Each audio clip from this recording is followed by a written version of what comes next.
Now I'd like to move on to the next presentation, which will be given by Mr. Ryoichi Yoshimura, who will focus on the rescue of the so-called voluntary evacuees with the perspective of a legal framework, including a compensation lawsuit.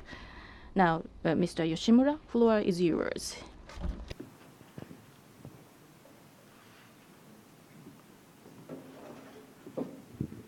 I don't use a fancy PowerPoint presentation material, and therefore I'd like to try to speak slower than usual to follow me. As to my resume, please refer to the handout.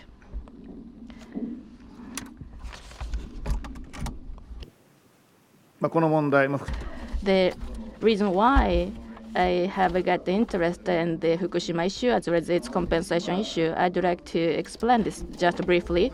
I am specialized in the civil code as well as the compensation actions. In the past, there are lawsuits related to the public pollution, especially recently there is a rescue lawsuit for asbestos-affected people. And in this Fukushima accident, what happened as the damage can be interpreted in many ways. However, in short, the radioactive nuclides contaminate the air, water, and soil.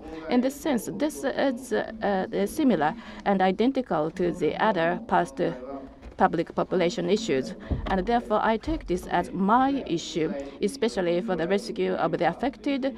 Together with lawyers and attorneys, I have established the study meeting to conduct research activities.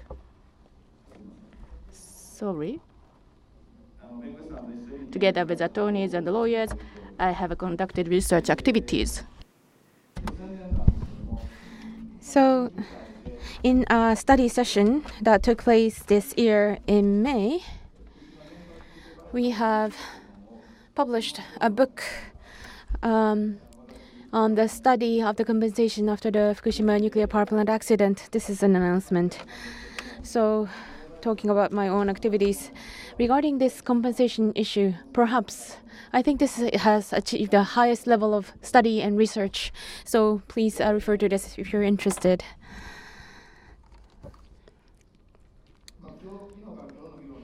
And I was wondering about how I could involve to the discussion yesterday and today. Difficult question indeed. But I'd like to talk a bit about the progress of the lawsuits that is currently going on. 4.5 years after the Fukushima accident, the current situation is not resolved at all.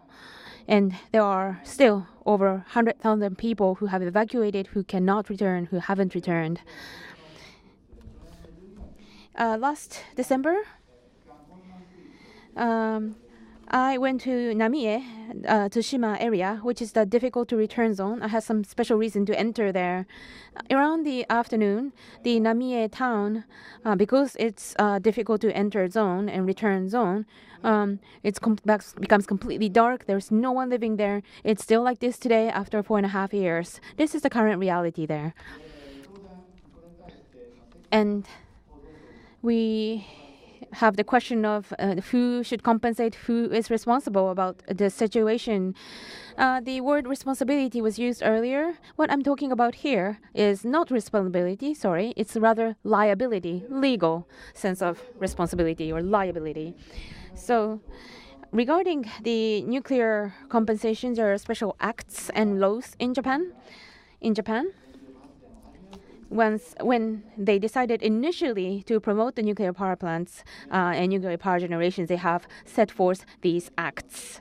The law is the dispute, the nuclear compensation law, and according to this law, the generators are responsible even without any faults. So how do you calculate the compensation? How do you determine the compensation? This act does not specify these details. And so that is why you need to go to the civil law arena. A civil code. So based on this law, after the accident, the committee, Dispute Reconciliation Committee for the Nuclear Damage Compensation was created. This was after the accident, participated by various committee members like lawyers and other experts to look at the compensation issue and to try to create a guideline for compensation. The Professor Nomi of the University of Tokyo has created this guideline. And has been leading this activity at the committee. The guideline was created quite an early stage after the accident. And very briefly speaking about the guideline itself, basically, TEPCO and the victims should discuss and negotiate to determine the compensation. And the ADR also exists, the nuclear ADR, which should serve a role to come up with a reconciliation suggestion in terms of the compensation between the two parties. But there are so many insufficiencies in this system, and that is leading to many lawsuits. I will talk about it bit more later. Now I'm talking about the class action lawsuits of the evacuees or the people who are still remaining in Fukushima who have created certain class action, leading to lawsuits that are taking place currently in Japan in about 20 or so different places in Japan. Victims are dispersed from Hokkaido to the very south of Japan. So some lawsuits taking place in Kyoto, where I'm from, or in Osaka and in Hokkaido. So 20 or so district courts in Japan are dealing with such class action lawsuits. That's the main theme of what I'd like to talk about today. And additionally, there are other lawsuits, individual lawsuits. We should also look at especially these individual lawsuits of people who have committed suicide after the evacuation because of various stresses. So this is the deaths related to the nuclear power plant accident. Certain people and their family members have started a lawsuit. There are already 3 cases of lawsuits where the judgment has been, and decision has been made that there is a causality in relation with the nuclear power plant accident. So a compensation has been approved. So there are so many diverse lawsuits that is currently taking place. And so let me focus a bit more about the self-evacuees. Well, I don't really like the word self-evacuees because this is the word that is utilized by the Committee of the Dispute Reconciliation. The actual evacuees don't like this word. Well, they didn't choose to evacuate themselves because they like it. Because they had no choice but to evacuate because of the accident, and that in that sense they are forced to evacuate. They are not self-evacuees. So that is why our side talk about the out of the designated district evacuees. So that's the word that we rather use, but it's easier to say self-evacuees, so sometimes we use self-evacuees. But that's what I mean. But before I talk about the issue of self-evacuation, let me say one more word about the guideline of the Dispute Reconciliation Committee. After basically 1 year after the accident, they came up with the interim guideline and interim policy. Well, they haven't come up with the final version. I don't think they have any intention to make this final guideline, but we have an interim and latest guideline, and this guideline has the objective and was meaningful in terms of protecting the basics of people's lives. Evacuees' lives. These are the official evacuees under the government's instruction who live in the special areas, and the guidelines suggested that the amount should be 100,000 yen, and the payment is being conducted by TEPCO based on this 100,000 yen level, and this would be the support of this has been supporting people's difficult life during the evacuation period in the past few years. So it's not really the case that the TEPCO hasn't done anything, but when we look at what TEPCO has not done and what is happening now, well, this is quite fearful. But at the same time, there was a 100,000 yen payment. But if you look at the whole amount of 100,000 yen, and if you look at the whole scope of the accident, this is extremely insufficient. What is insufficient is that the actual accident, the nature of the accident, and the damage. These has not been discussed in a thorough manner with the victims. Most of the discussions has been taking place in the actual secretariat of the compensation dispute reconciliation committee. So just one point very briefly about the guideline. The committee that created this guideline and the chairman Nomi is saying that this is about the temporary minimum compensation that is necessary, and so this could be utilized as a guideline in deciding this minimum compensation with TEPCO. So this is not an upward threshold of compensation at all. That's what's clarified by the committee itself. And also another lawyer who's the member of the committee also says in a different occasion the following. This guideline was an administrative document in order to convince and appease the government. So, of course, TEPCO has to take the initial responsibility, but of course they cannot shoulder everything. So the Japanese government has to support TEPCO. So at the end of the day, it's the Ministry of Finance who have to come up with the budget.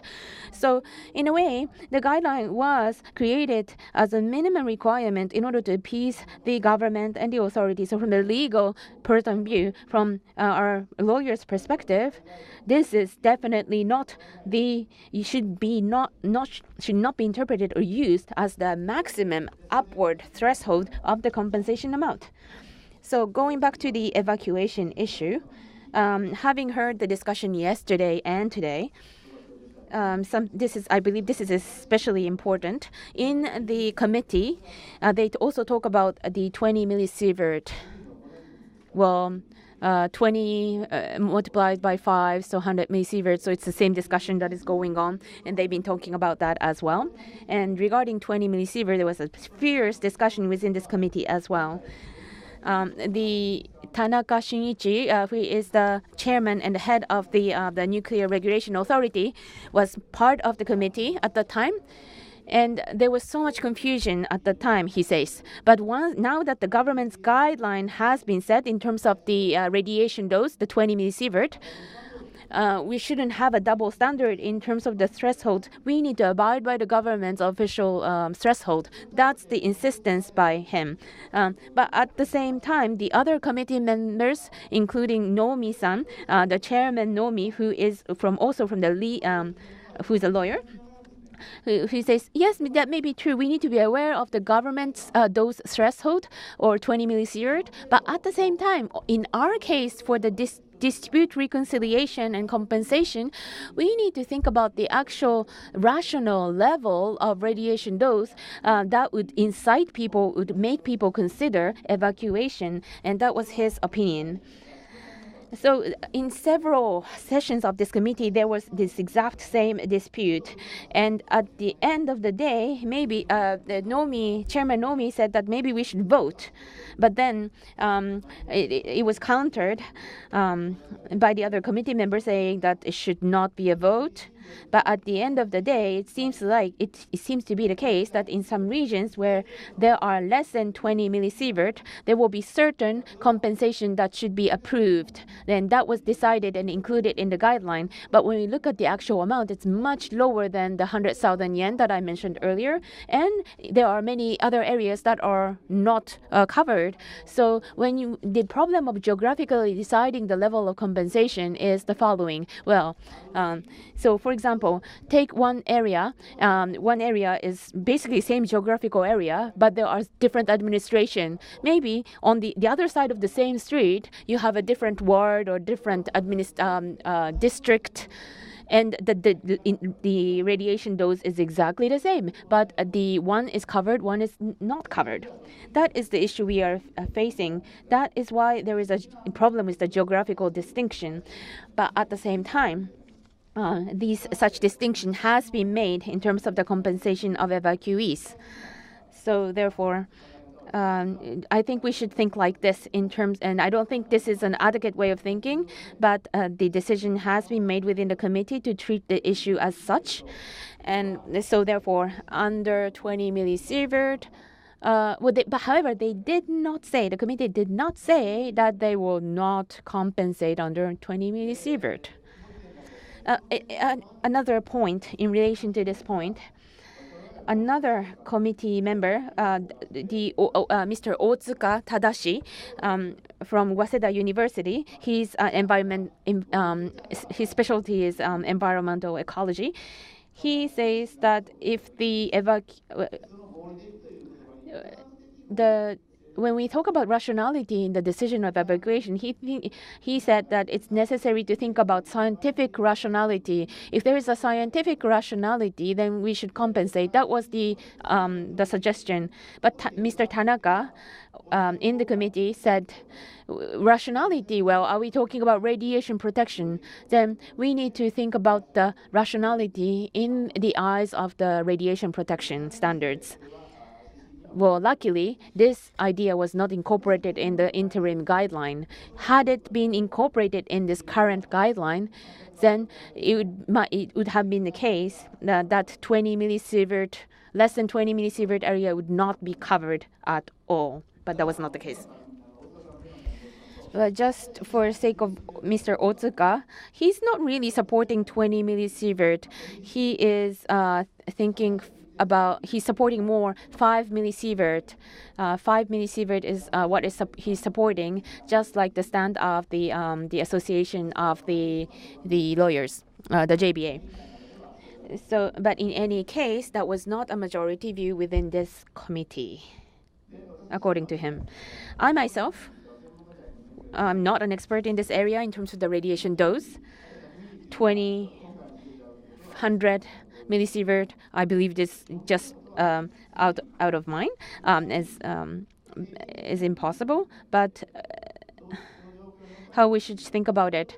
Well, if an ordinary citizen is put in certain environment under certain radiation dosage, how would they actually and rationally act? We should think about that, and depending on that as the basis, we should decide on the compensation. That's something that I have been repeating many times. As for Otsuka-san, he's insisting on scientific rationality. I'm talking about social rationality or societal rationality. And Ikeuchi-san's name has been mentioned. Ikeuchi-san from Waseda University. Well, he is saying the following. He actually undertook a research survey on the evacuees, asking how much is the radiation dosage under which you would be willing to return. 20 millisievert is the government policy, and according to his survey, none of his respondents said that they are willing to go back under 20 millisievert. Most people said 1 millisievert. So in that sense, that is that seems to be the one standard that we could adopt. Additionally, another issue, that is those who stayed. Why I call them those who stayed? Actually, the issue of voluntary evacuation and this Fukushima accident was notable and decisive characteristics. That is, they are forced to evacuate and they had to evacuate. However, think about the Iwaki City immediately after 3/11 or after a while of 3/11, whether they evacuate or not. This decision was forced to answer. It seems like a voluntary decision at a glance. However, this is actually forced decision they were asked to make. And that's why some people evacuated and there are people who stayed because some of them could not evacuate.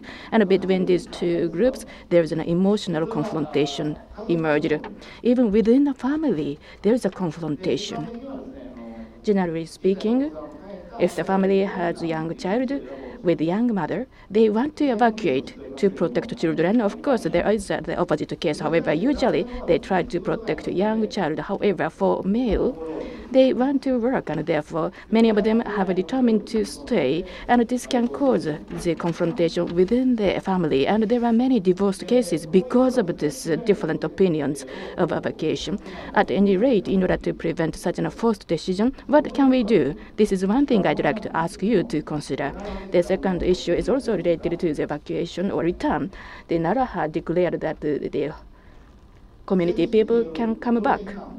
However, under the government order. Until the lifting of that order, they were forced to evacuate, and therefore any expenses and expenditures related to that evacuation was the subject of compensation. However, after lifting the ban to return, there are many people who don't want to come back, or actually there are many people who cannot come back, and this is the case for Naraha town. And those who are determined not to go back is reclassified to be voluntary evacuees, and how they can earn their livings and what kind of support the government can offer. Then the secondary decision making is forced to them. And then in order to prevent such a situation, what should we do? In the last year's meeting, there was an attorney came from the NPO Saffron, and I have taken a look at their remarks on the website. There is a children affected children under the child rescue law. There's a right to evacuate and there's a right to stay. These two rights are stipulated in the act, and this is very important. However, this is just a philosophy, and this is pie in the sky, because this philosophy and the principle have never been practiced. However, I have to emphasize the importance of the right to evacuate and the right to stay, and the right to evacuate for a bit longer period until everything is put under control. So the flight, it's not meaning running away. However, they just wait. And these three classifications should be under the legal framework, and it should be reflected to the policies. And then we can consider, or we should consider, how we can support the voluntary evacuees. In the interest of time, I'm moving on to the conclusive part, or conclusion part. Now, those who stayed have caused a collective lawsuit. One of them is in the city of Iwaki citizens' lawsuit. Immediately after 3/11, quite a number of Iwaki city citizens have evacuated. However, in the relatively early phase, they returned to their hometown. However, they don't have necessarily ease of living. They are having many worries and misgivings to live their lives in the Iwaki city. When I interviewed with many of them, I have to emphasize this point. That is, the Fukushima Daiichi NPP remains that situation, and including Iwaki, this is the cause of the huge worries and the misgivings of the host communities, because there are after earthquakes, aftershocks, and typhoon and flood can caused by those large-scale typhoons, and how they can cope with that. Immediately after 3/11, the Iwaki city people did not feel such fear. However, right now they recognize these fears, and that's why they bring their case to the court. As to the Dispute Reconciliation Committee has given one hint, that is, for voluntary evacuees, the Dispute Reconciliation Committee says that those who have stayed in the same hometown should have the compensation of the same quantity of those who are forced to evacuate. And this is the fruit of the very strong advocative movement of voluntary evacuees. Just one time, voluntary evacuees and their supporters made a remark just one time in the committee meeting. And then, as a result of that, compensation was admitted to the voluntary evacuees. In addition to that, the same amount of compensation was granted to those who have determined to stay. However, the amount is very small. I didn't at the court. However, my colleague, Mr. Yoshimoto, attended it, and he said this to me, and he said that the monthly amount is 80,000 Japanese yen. And the bystanders at the court said that you wanted to stay in Fukushima if you can get the 80,000 Japanese yen. So 80,000 Japanese yen is very small. However, the concept is very important, because the evacuees and those who have stayed dealt the same way, and in the context of the number of the compensation. and similar legal arguments are now going on across Japan. Last one thing, when they think about the responsibility, I have to emphasize the responsibility incurred by the government of Japan. Of course, there is a responsibility shouldered by the TEPCO, and there is no argument for this. However, it says that although there is no fault on the side of TEPCO, however, based on the principle of the liability without fault, or in other words, under the concept of absolute liability, therefore TEPCO assumes the responsibility. They dare to say that we don't have any fault, we are not cause of the accident, but because of the absolute liability, we assume the responsibility. Sometimes in the initial phase, some people said that TEPCO should be exempted from the any liability, but it's unfortunately ignored. At any rate, the government has to assume the responsibility because compared to the other industries, the government has the overwhelmingly upper hand in decision making and operate the NPP, and therefore it's natural for us to challenge the government to assume and fulfill their responsibility. At this moment of time, this is the biggest argument, I believe. Recently, for example, Chiba City Court, predictability of the tsunami was argued right now with the expert witness, and I believe this argument is now in the highest point. However, the problem is that the court case takes a long time, generally speaking. In 2012, or the beginning of 2012, is the initiation of the lawsuit, meaning that already 3 years have passed. I was invited to attend one of the plaintiffs' meetings, and some of the plaintiffs said that Mr. Yoshimura, already 3 years have passed, and how long we had to endure this long process. And there are many explanations made by the plaintiff attorneys and lawyers. However, actually, usually lawsuit takes a long time. However, if you look at the past history of the lawsuits related to the public population as well as their legal frameworks, liability is judged by the court, and based on that ruling or judgment, there are many ADR-like systems or support is given. For example, suppose that soil contamination happens, then not only the financial compensation but also the exchange of the soils were conducted. This was conducted in the cadmium pollution in the Toyama area. And then right now the end of compensation comes to be a very severe issue. The concept of the end of compensation is that the government wants to make community people back to their hometowns as soon as possible. However, this is totally wrong. First of all, we have to argue and confirm to what degree the affected area was restored. And I believe that there are some areas where the returning back to the original state is impossible. Such areas should be identified as soon as possible, and then we can allow people back to the hometowns. This is related to the visibility and invisibility issues, because everything is put in the dark, and therefore we have to look into this while we are keeping watchful eyes over the development of the lawsuits. Thank you very much, Mr. Yoshimura. Now, confirmatory questions. Raise your hand, please. Yes. Thank you very much. I'm Tsuda from Okayama University. I'm specialized in epidemiology and public health. In the area of epidemiology, scientific methodology has a problem.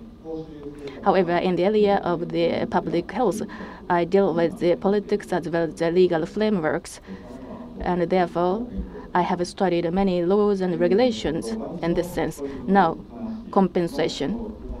The basis of the compensation is the identification of the causality. We cannot avoid the identification of the causality. To think about compensation in order to identify the root cause, we have to conduct a survey and studies. However, under the applicable law, sometimes the studies are obliged. However, there's only one law.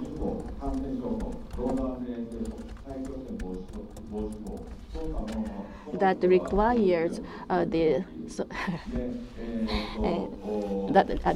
there's only one Japanese applicable law that obliges the government to conduct the study to identify the root cause. That is the food sanitation law. There are many other laws, however, all of them do not require any study obligation. Therefore, if the foodborne disease happened, it's rare for that case to be brought to the court because everything is finally stipulated in the food sanitation law. However, otherwise, the many lawsuits were lodged. And then again, here, act on compensation for nuclear damage does not stipulate any methods of study and survey. It's really skimpy. What's your question? Actually, I have to keep going on. The reason why I say this is because I'm not available in the afternoon. So how many minutes you want to say? 4 minutes or 5 minutes is appreciated, and then I give you 4 minutes. All right, I have 4 minutes to go. At any rate, the General Assembly of the Bar Association, I requested this, that is visibility under the regulation to identify the causality is not clear, and therefore lawyers and law practitioners make the causality very blur. In addition to that, because of the conflict of interests among lawyers and law practitioners are left intact. And therefore,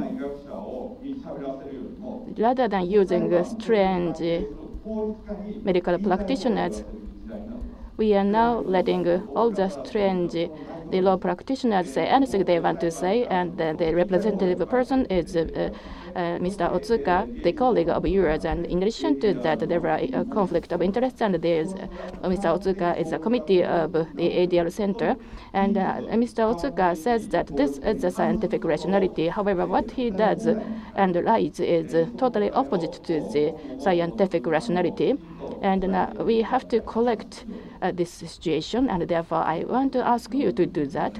Thank you very much. Is that all right? You didn't use up all of the 4 minutes of yours. If it's all right, then I want you to move on to the next question. Well, I understand your opinion, Professor Tsuda, and your activities about Minamata lawsuits and food sanitation law. But when it comes to the background of why Otsuka-san said that, I have a different opinion. Well, can you just transmit his opinion to Professor Otsuka? Well, I think Otsuka-san already knows Mr. Tsuda, Professor Tsuda's opinion. Otsuka-san's claim is basically the same claim as the Ministry of Environment. He often is on the stance of the Ministry of Environment. So the report that was issued by the Ministry of Environment is very much in line with what he had said.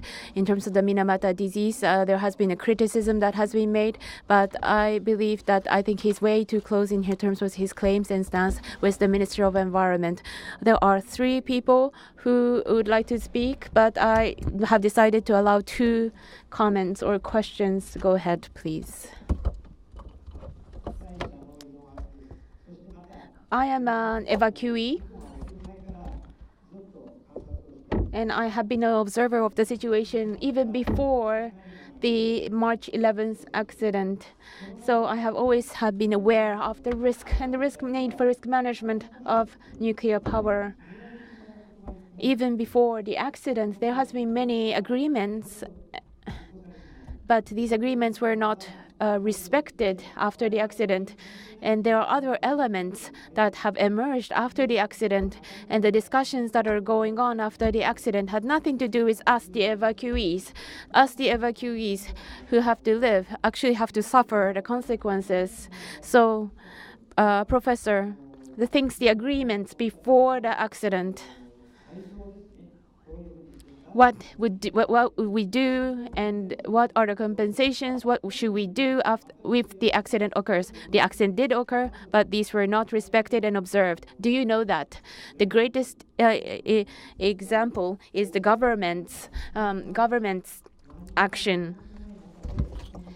Despite the fact that there is no off-site center, off-site center is responsible for the action after the accident. The municipalities were supposed to play a position in the off-site center, but municipalities does not have a role or a position. I think that's one damage that we are seeing after the accident. Do you know about this situation? That's the only question I want to ask you.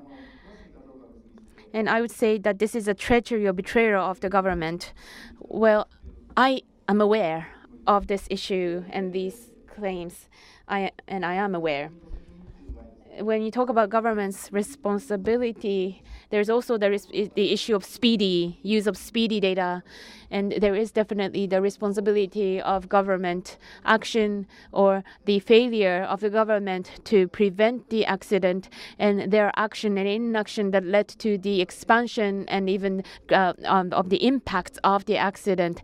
But when it comes to the lawsuits that I'm involved in, the discussion only is centering around could we have predicted such a high toll tsunami.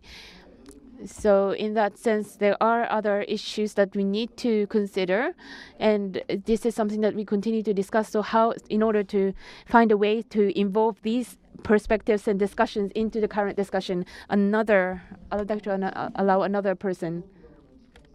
I live in Sendai.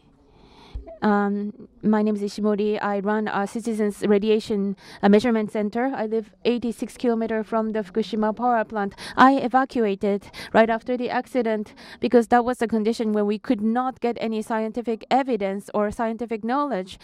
And do we have to wait until we have a clear scientific evidence, or we need to flee and evacuate before that? So societal rationality, I think that's a really important keyword, and I fully support that.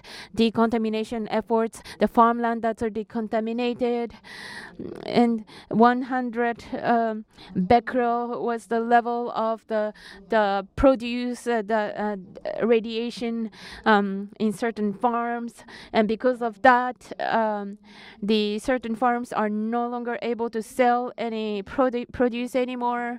And despite all these issues that we are faced with locally, I mean in Sendai, because we are truly in gray zone, but no one's helping, and I really I'm trying to shoulder all the burdens. That's exactly what I wanted to talk about. By people acting in certain way in terms of evacuation, how can we determine the societal rationality, such action in a way after the accident could be possible, is imaginable. This is something that we need to think about when we talk about the societal rationality, even if you don't evacuate. Now, the evacuation under the very confused and chaotic situation right after the accident, well, we need to allow that. But at the same time, there is an erroneous perspective in that because, well, right after the accident, Edano-san has been repeating on the television, no immediate impact on the health. That has been the only thing that we heard. And gradually, we started to understand a little bit about the risk of radiation, and we had improved literacy level. And in that situation, certain people decided that they can no longer live there. April, certain person stayed in Fukushima, but in May, this person has returned to Osaka, where his family is from. And after the holiday week, he had to have a rethink about whether he can really return to Fukushima. He determined that it was impossible. So that's why he decided to stay on in Osaka. So in a way, it doesn't mean that with the lower radiation dose or the change in the situation and with the lack of the chaos right later after the accident, it doesn't mean that there is no longer societal rationality. That's why I gave this example. We are running out of time, so we'd like to continue the discussion in the roundtable discussion later on. Thank you very much.